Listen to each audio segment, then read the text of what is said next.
Então, muito boa tarde. Atendendo ao adiantado da hora e que somos aquilo que separa todos os presentes do almoço e merecido depois destes longos dias de trabalho, vou aqui olhar para as minhas notas e tentar ser breve. E para uma jurista ter capacidade de síntese, acredita que é um verdadeiro desafio, quase ao nível do tema deste Congresso. Mas eu tenho que começar por fazer alguns cumprimentos institucionais. Tenho que cumprimentar a senhora Presidente do Instituto de Cidades e Vilas com Mobilidade, cara engenheira Paula Teles, o senhor Coordenador da Rede, caro Dr. Pedro Ribeiro da Silva, Dr. Rui Pedroto, Presidente da Comissão Executiva da Fundação Manuel António da Mota, que aqui nos recebe. Muito obrigada, é sempre um gosto aqui estar. Os meus colegas da Administração da GoPorto, com quem já tive o gosto de aqui partilhar o prémio que muito nos honra, todos os oradores, todos os congressistas, parabéns, doutora Idália Serrão, todos os que aqui estão. Bem, em nome do município do Porto, começar por dizer que é um enorme gosto que recebemos mais uma edição deste Congresso, mas para além do gosto fazemos-lo com um enorme sentido de responsabilidade e é também com essa responsabilidade que participo nesta sessão. Espero que aqueles que tenham vindo ao Porto e os meus colegas que também cumprimento, que nos visitam, tenham encontrado no Porto muito mais do que uma cidade agradável. Estou aqui a conter as palavras, porque é muito mais do que isso, mas acima de tudo o que tenham visto na cidade do Porto, uma cidade que se está a transformar, uma cidade com propósito, uma cidade com visão e sim, uma cidade também com coragem. Porque acho que é disso que também falamos aqui hoje neste Congresso. Não falamos apenas de mobilidade, falamos muito e antes de um modelo de cidade. E como membro desta rede, o Porto não está aqui única e exclusivamente para subscrever princípios, que obviamente com os quais está completamente alinhado, mas está sobretudo aqui para partilhar, para ouvir, para aprender, porque os quer muito pôr em prática. E, portanto, consideramos que é absolutamente essencial analisar, debater a promoção da questão da mobilidade pedonal, numa lógica de sustentabilidade, de bem-estar e também de inclusão. É fundamental refletir sobre políticas públicas urbanísticas que qualifiquem o espaço público e que o tornem um lugar efetivo de encontro e partilha.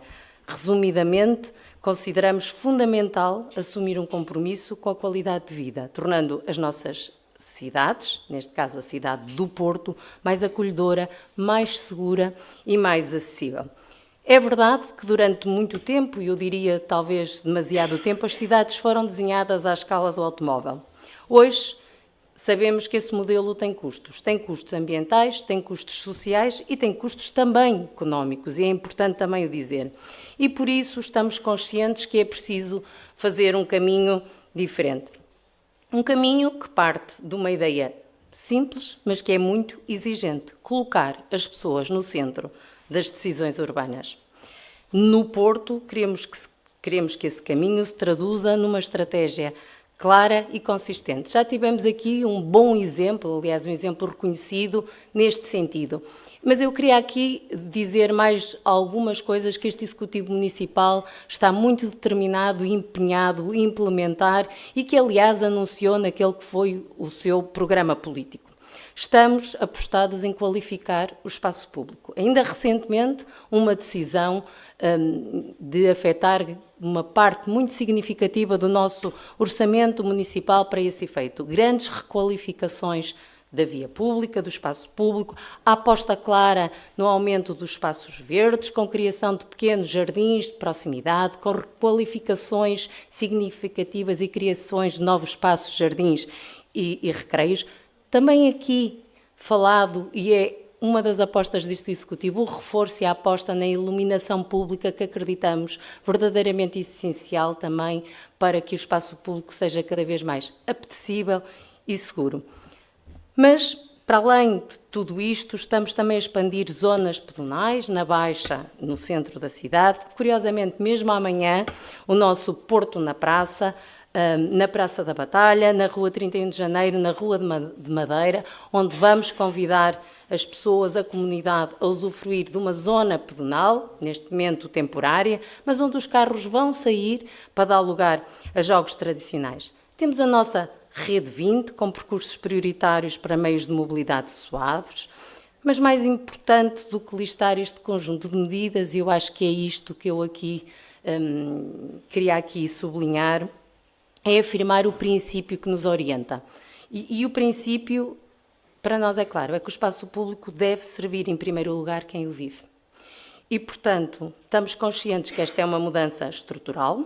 Como todas as mudanças estruturais, não é isenta de desafios, de dificuldades, e, acima de tudo, estamos também conscientes que, por ser estrutural, exige diálogo, exige capacidade de escuta, mas, acima de tudo, e também temos essa consciência, exige coragem política. Coragem política para mudar, coragem política, por vezes, para contrariar a inércia, coragem para testar soluções novas, coragem para saber que nem tudo vai ser perfeito à primeira, mas, acima de tudo, sabemos que isto não pode ser, ou não é para nós, argumento para não fazer. E, por isso, exemplos como o de Pontevedra são para nós extremamente relevantes, não para os copiar, mas para aprender com eles e como prova de que esta transformação é possível e é desejável. E no Porto estamos a fazer este caminho com pragmatismo, com sentido de realidade e com responsabilidade. Mesmo a terminar e só partilhar um exemplo muito recente e que este Executivo já teve oportunidade de implementar ou de apresentar. Uma proposta de intervenção na Rua de Costa Cabral.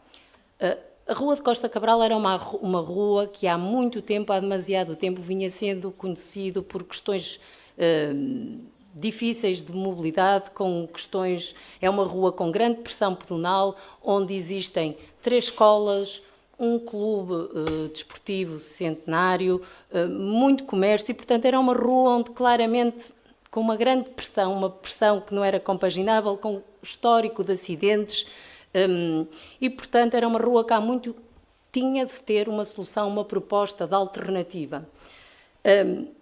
Implementamos, ou estamos a pensar para o local numa lógica de urbanismo tático, estamos a testar soluções para ali corresponder àquilo que é a necessidade e a experiência real das pessoas.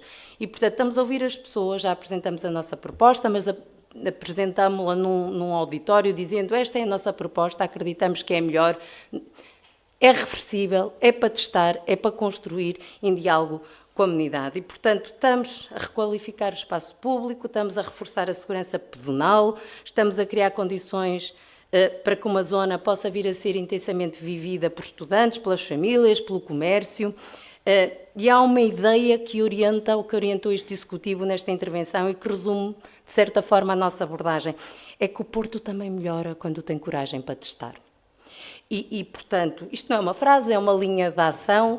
Aliás, esta linha de ação eu acho que está perfeitamente alinhado com aquilo que a engenheira Paula Teles, com quem tenho tido o privilégio e o gosto de ir conversando, nos tem ensinado e incentivado, e às vezes empurrado, ela é mesmo assim, e, portanto, e que no fundo o que esta rede tem vindo a defender ao longo dos anos. Portanto, a mobilidade não é, nem pode ser um detalhe técnico, mas é um pilar que tem que ser estruturante da forma como desenhamos as cidades.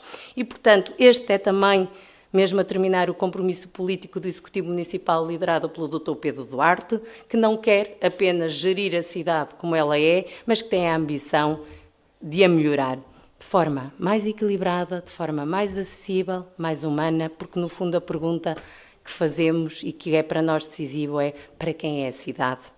E, no fundo do dia, esta questão não é só técnica, é também política, não é só sobre ruas, é sobre pessoas, não é sobre mobilidade, é sobre qualidade de vida, é sobre retirar o espaço ao carro, é sobre devolver a cidade a quem vive nela.